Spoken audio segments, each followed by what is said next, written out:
नमामीश्वरं सद्गुरुं साईनाथं भवं बोधिमग्नाधिपानां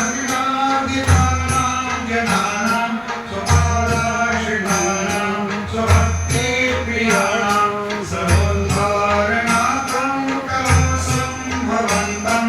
नमामीश्वरं सद्गुरुं साईनाथं सदानिन्दवृक्षस्य मूलाधिवासं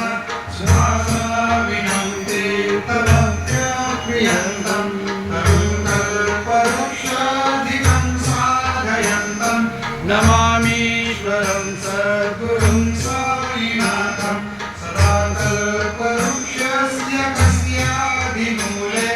भवद्भावबुद्ध्या सपर्यादिसेवा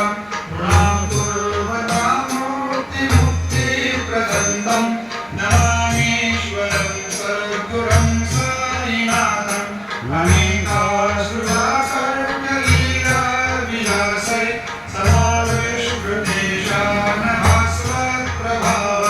अहं भावहीनं प्रसन्नात्मभावं नमामीश्वरं सद्गुरुं साईनाथं सदा विश्वमानमदेवाभिरामं सदा सज्जनैः संस्तुतं सन्नमद्भि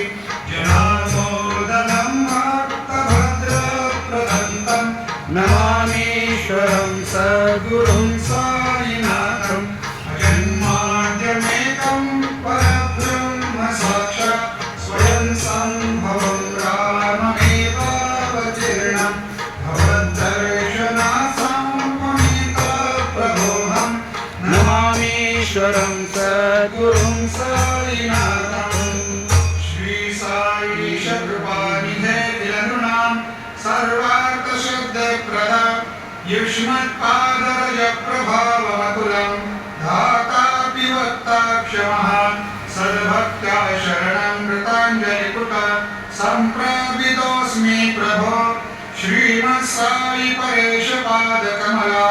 ज्ञानच्छरण्यं मम साईरूपधर राघवोत्तमं भक्तकामविबुधद्रुमं प्रभुं माययोपहतचित्तशुद्धये चिन्तयाम्यहमर्निशं मुदा शरत्सुधांशुप्रतिमं प्रकाशं कृपातपत्रं तव साईनाथ